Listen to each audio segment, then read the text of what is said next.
नमस्कार दोस्तों, स्वागत है आप सभी का पीके एडवांस साइको यूट्यूब चैनल पर। दोस्तों, आज हम चर्चा करेंगे एक महत्वपूर्ण सिद्धांत की। मोटिवेशन का एक महत्वपूर्ण सिद्धांत, आवश्यकता पदानुक्रम का सिद्धांत। एग्जाम में अधिकांशतः यहाँ से प्रश्न पूछे जाते हैं, उसकी आज हम थोड़ी सी चर्चा करेंगे।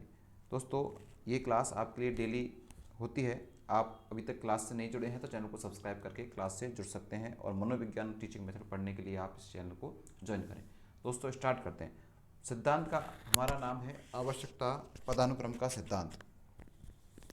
मित्रों, हम स्टार्टिंग से लेकर अंत तक चलेंगे और सारा कुछ इस सिद्धांत के बारे में हम पढ़ेंगे। देखिए, सबसे पहले मैं बात करूं, आज का जो हमारा विषय आपने बैनर पर देख लिया होगा। बैनर जो सिद्धांत है उसका नाम है आवश्यकता पदानुक्रम का सिद्धांत। क्या नाम है? आवश्यकता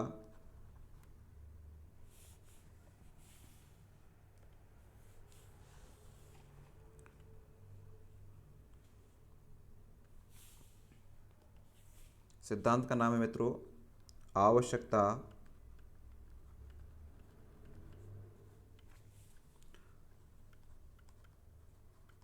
पदानुक्रम का सिद्धांत। आवश्यकता पदानुक्रम का सिद्धांत।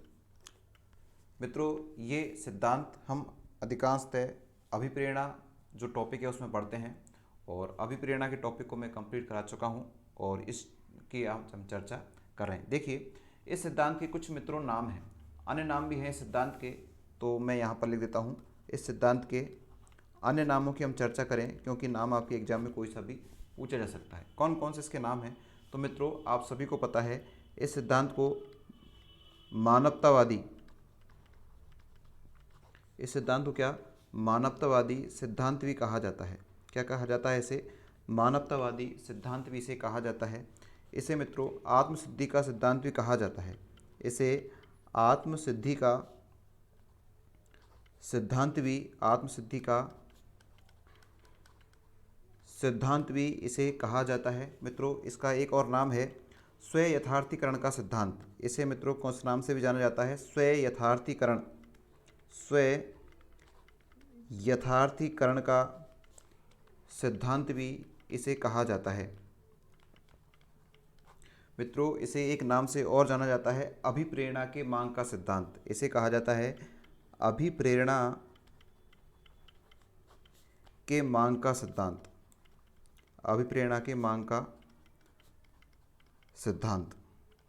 मित्रों, मैं आपको बता दूं, आपकी एग्जाम में कई बार इन नामों से प्रश्न पूछे गए हैं और आपको ये नाम भी विशेष रूप से याद रखने हैं कि जो आवश्यकता पदानुक्रम का सिद्धांत है इसके अन्य नाम कौन कौन से हैं। तो दोस्तों, इसे मानवतावादी सिद्धांत भी कहा जाता है, आत्मसिद्धि का सिद्धांत भी कहा जाता है, स्व यथार्थीकरण का सिद्धांत भी कहा जाता है और अभिप्रेरणा की मांग का सिद्धांत भी इसे कहा जाता है। मैं बात करूँ दोस्तों इसके प्रवर्तक की, इसके प्रवर्तक की अगर मैं बात करूँ, इसके प्रवर्तक कौन है? आवश्यकता पदानुक्रम का सिद्धांत, इसके प्रवर्तक कौन है? तो आप सभी को पता है इसके प्रवर्तक हैं अब्राहम मास्लो। अब्राहम मैस्लो इसके प्रवर्तक हैं। किसके? आवश्यकता पदानुक्रम के सिद्धांत के जो प्रवर्तक हैं मित्रों वो कौन है? Abraham Maslow. ये जो अब्राहम मैस्लो थे मित्रों, ये रहने वाले थे कहाँ के? अमेरिका के। ये कहाँ के रहने वाले थे मित्रों? अमेरिका के रहने वाले थे, अर्थात ये निवासी थे कहाँ के? अमेरिका के। आपको इनसे संबंधित एक चीज़ और याद रख लेनी है दोस्तों, इनकी जो पुस्तक है, इन्होंने एक पुस्तक भी लिखी है। पुस्तक आपसे एग्जाम में पूछी जा सकती है। इनकी पुस्तक है वो है मोटिवेशनल एंड पर्सनैलिटी। पुस्तक कौन सी है इसकी दोस्तों? मोटिवेशनल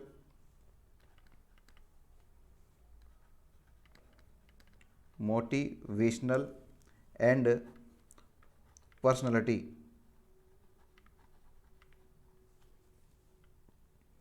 पर्सनैलिटी, इनकी पुस्तक का नाम है मोटिवेशनल एंड पर्सनैलिटी। मित्रों, ये भी आप साथ में याद रख सकते हैं। इनकी जो पुस्तक है वो कब प्रकाशित हुई थी?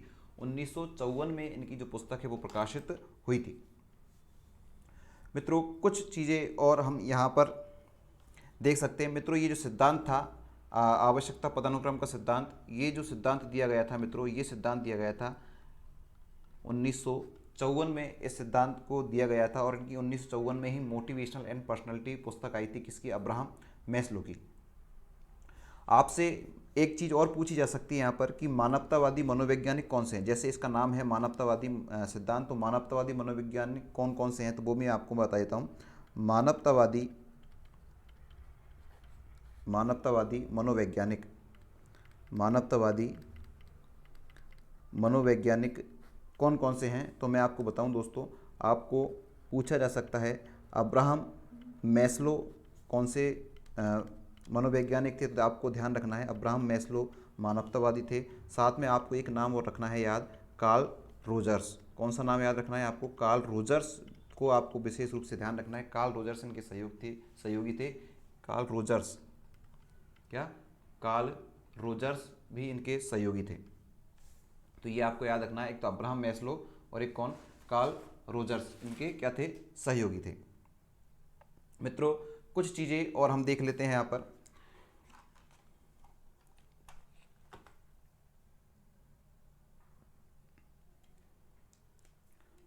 देखिए मानवतावादी मनोवैज्ञानिक कौन कौन से हो गए, एक तो अब्राहम मैस्लो हो गया और एक कौन हो गया, कार्ल रोजर्स हो गया।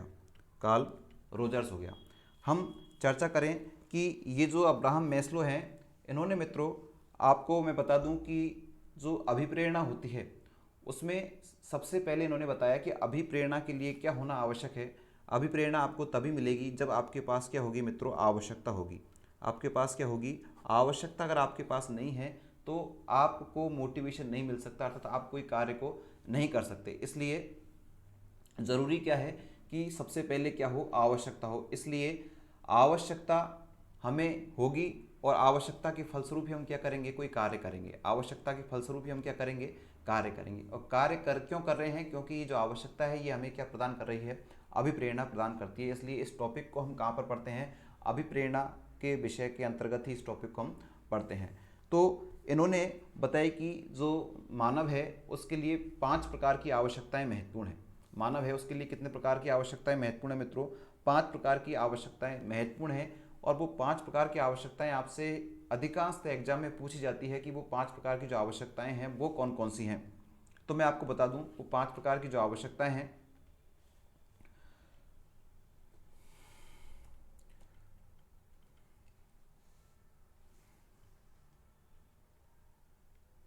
देखिए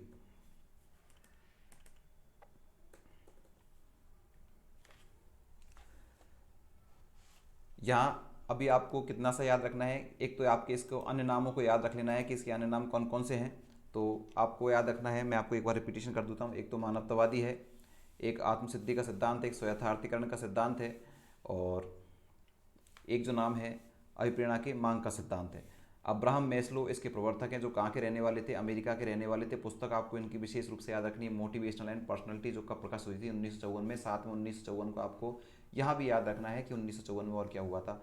मानवतावादी मनोवैज्ञानिक के बारे में पूछा जा सकता है, तो आपसे पूछा जा सकता है अब्राहम मैस्लो और कार्ल रोजर्स कौन थे। तो अब्राहम मैस्लो और कार्ल रोजर्स कौन थे मित्रों, मानवतावादी मनोवैज्ञानिक थे। आगे हम चर्चा कर लेते हैं। आगे देखिए मित्रों कि इन्होंने 5 प्रकार की आवश्यकताएं बताई हैं। कितनी प्रकार की आवश्यकताएं बताई है मित्रों, इन्होंने 5 प्रकार की आवश्यकताएं बताई है। और इन 5 प्रकार की आवश्यकताओं को इन्होंने एक पिरामिड के माध्यम से समझाया है, और किस किस तरह से वो आवश्यकताएं व्यक्ति को पूरा करना आवश्यक है और उसी के फलस्वरूप व्यक्ति कार्य करता है, तो वो हम देख लेते हैं। देखिए 5 प्रकार की आवश्यकताएं, अर्थात आवश्यकताएं इन्होंने बताई हैं कितनी, आवश्यकताएं इन्होंने बताई है मित्रों कितनी, 5 आवश्यकताओं की इनकी चर्चा की है। हालांकि इन्होंने बाद में इसमें और कुछ चीज़ जोड़ी। इन्होंने 5 प्रकार की आवश्यकताओं के बाद में 2 और जोड़ दी थी इन्होंने, उसकी चर्चा हम आपसे करेंगे कि 2 और कौन कौन सी जोड़ी थी। तो इन्होंने आवश्यकताएं बताई कितनी, 5 प्रकार की आवश्यकताएं बताई हैं। और वो आवश्यकताएं कौन कौन सी हैं वो मैं आपको क्रम से बता देता हूँ। आवश्यकताओं के लिए आपको एक पिरामिड थोड़ा सा तैयार करना पड़ेगा, और उसी के आधार पर हम जल्दी से और अच्छे से समझ सकते हैं। देखिए 5 प्रकार की जो आवश्यकताएं हैं वो हम इस पिरामिड के माध्यम से समझ सकते हैं। देखिए इन्होंने सबसे पहली जो आवश्यकता बताई मित्रों, वो बताई थी सबसे पहले नंबर की आवश्यकता की मैं चर्चा करूं तो वो आवश्यकता इन्होंने बताई थी कौन सी, दैहिक आवश्यकता। कौन सी आवश्यकता, दैहिक आवश्यकता। पहली जो इन्होंने आवश्यकता बताई वो कौन सी आवश्यकता बताई मित्रों, दैहिक आवश्यकता। आपको ये सारी चीज़ें याद रखनी है। पहली कौन सी आवश्यकता बताई इन्होंने? दैहिक आवश्यकता।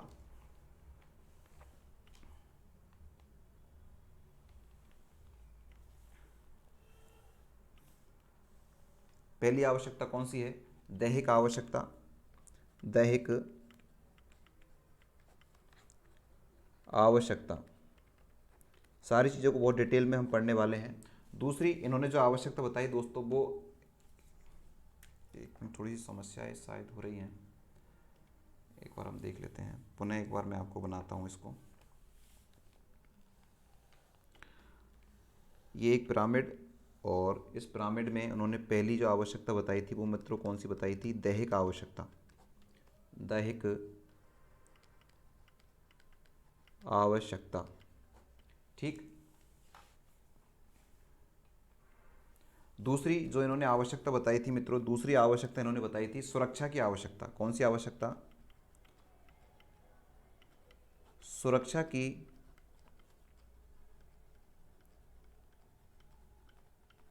आवश्यकता। दूसरी आवश्यकता कौन सी बताई? सुरक्षा की आवश्यकता। तीसरी जो इन्होंने आवश्यकता बताई मित्रों वो बताई समूह की आवश्यकता। समूह की कह दो या फिर प्रेम की कह दो, की आवश्यकता। चौथी इन्होंने जो अवस्था बताई थी वो आवश्यकता बताई थी वो बताई थी सम्मान की आवश्यकता। कौन सी आवश्यकता? सम्मान की आवश्यकता। सम्मान की आवश्यकता। और इन्होंने अंतिम जो आवश्यकता बताई वो बताई थी आत्मानुभूति। आत्मानुभूति या फिर आत्मसंतुष्टि की आवश्यकता। आत्म संतुष्टि की आवश्यकता। ऐसे इन्होंने 5 प्रकार की आवश्यकता बताई। इनको हम एक एक करके समझेंगे बड़े अच्छे से। देखिए, इनकी जो स्टार्टिंग की जो 2 अवस्थाएं थी कौन कौन सी? पहली और दूसरी। ये जो पहली और जो दूसरी अवस्था थी दोस्तों, ये जो आवश्यकता थी ये थी वैयक्तिक आवश्यकता। वैयक्तिक वैयक्तिक आवश्यकता। आपसे कितना भी डिटेल में पूछे, यहाँ से आपसे बाहर नहीं पूछा जाएगा, इतने हम इसकी विस्तृत चर्चा करेंगे। पहली और जो दूसरी थी वो किसके अंतर्गत आएगी? वैयक्तिक के अंतर्गत आएगी। किसके अंतर्गत आ जाएगी मित्रों? वैयक्तिक के अंतर्गत। और इसके बाद में जो तीसरी और चौथी है, कौन कौन सी? तीसरी और चौथी जो आवश्यकता है मित्रों वो आएगी आपकी सामाजिक आवश्यकता। कौन सी आवश्यकता? सामाजिक आवश्यकता। कौन सी आवश्यकता? सामाजिक आवश्यकता। और जो अंतिम जो है इनकी आवश्यकता वो इन्होंने बताई थी बौद्धिक आवश्यकता। कौन सी आवश्यकता बताई थी? बौद्धिक आवश्यकता। देखिए, हमने इसको थोड़ा सा अच्छे से विश्लेषण कर लिया है। देखिए, यहाँ पर जो दैहिक है, दैहिक से तात्पर्य मित्रों क्या है? दैहिक से तात्पर्य है शारीरिक। दैहिक से तात्पर्य क्या है? शारीरिक आवश्यकता, ठीक है। सबसे पहले बालक या व्यक्ति सबसे पहले क्या चाहता है कि उसका जो शरीर का विकास है वो होना चाहिए। तो सबसे पहली आवश्यकता उसकी कौन सी आवश्यकता होगी? दैहिक आवश्यकता होगी, अर्थात शरीर से संबंधित आवश्यकता होगी कि मेरे शरीर का विकास अच्छे से हो जाए। इसलिए अब्राहम मैस्लो ने 5 आवश्यकताओं में सबसे पहले क्रम पर कौन सा रखा है? दैहिक आवश्यकता। इनका प्रयोग किस किस तरह से होता है इसकी चर्चा भी हम करेंगे। दोस्तों, आपको क्लास पसंद आ रही है तो क्लास को लाइक भी आप कर सकते हैं। दूसरी, देखिए, जब व्यक्ति का शरीर का विकास हो जाता है तो निश्चित रूप से वो क्या चाहता है कि मेरे शरीर को, मेरे देह को कोई क्या नहीं पहुंचाए, असुरक्षा, कोई हानि नहीं पहुंचाए। इसलिए दूसरी उसकी आवश्यकता कौन सी हो जाएगी? सुरक्षा की आवश्यकता। क्या मेरा जो शरीर है इसकी क्या करी जाए? सुरक्षा की जाए। क्या की जाए? इसकी सुरक्षा की जाए। तो दूसरी जो आवश्यकता इन्होंने बताई, किसकी आवश्यकता? सुरक्षा की आवश्यकता, ठीक है। अब जैसे अब दैहिक आवश्यकताओं में कौन कौन सी चीज़ हो सकती है? तो दैहिक आवश्यकता में देखो, आपकी भूख हो सकती है, आपकी प्यास हो सकती है, ये आवश्यकताएं तो हैं। आपकी निद्रा हो सकती है। ये सारी आवश्यकताएं कैसी आवश्यकताएं हैं? आपकी दैहिक आवश्यकताएं। तो इनको पूर्ति करने में वो लगा रहता है, क्योंकि अगर भूख नहीं होगी तो भोजन की तलाश में कार्य नहीं करेगा, प्यास नहीं लगेगी तो पानी की तलाश नहीं करेगा, ठीक है। निद्रा अगर नहीं आएगी तो सोने के लिए कहीं स्थान को नहीं देखेगा। तो ये सारी क्या है? उसकी कैसी आवश्यकताएं हैं? दैहिक आवश्यकताएं।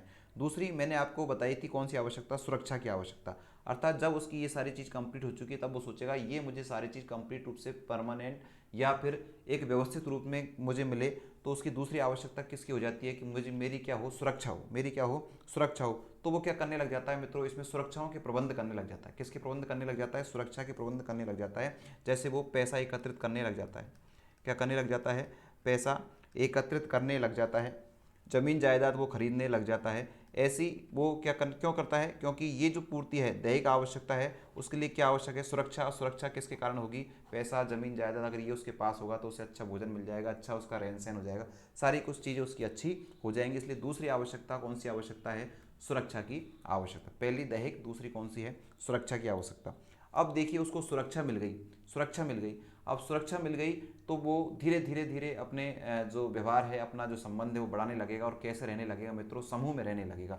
समूह में रहेगा, समूह में रहेगा तो प्रेम के भाव उसमें जागृत होंगे। किसके भाव जागृत होंगे, उसके प्रेम के भाव जागृत होंगे। और वह संबंध बनाना चालू करेगा, वह अपने परिवार के साथ रहने लगेगा, वह अपने मित्र बनाएगा। तो जब वो परिवार के साथ रहेगा, मित्र बनाएगा, तो कौन सी भावना उसमें विकसित होगी, प्रेम की भावना विकसित होगी। अर्थात तीसरे नंबर की जो आवश्यकता अब्राहम मैस्लो के अनुसार वो कौन सी है, समूह की आवश्यकता। पहली दैहिक, दूसरी सुरक्षा और तीसरी कौन सी है, समूह। क्योंकि सुरक्षा जब हो जाएगी तो वह समूह में रहना पसंद करेगा। इसलिए तीसरी आवश्यकता कौन सी हो गई मित्रों, उसकी समूह की आवश्यकता।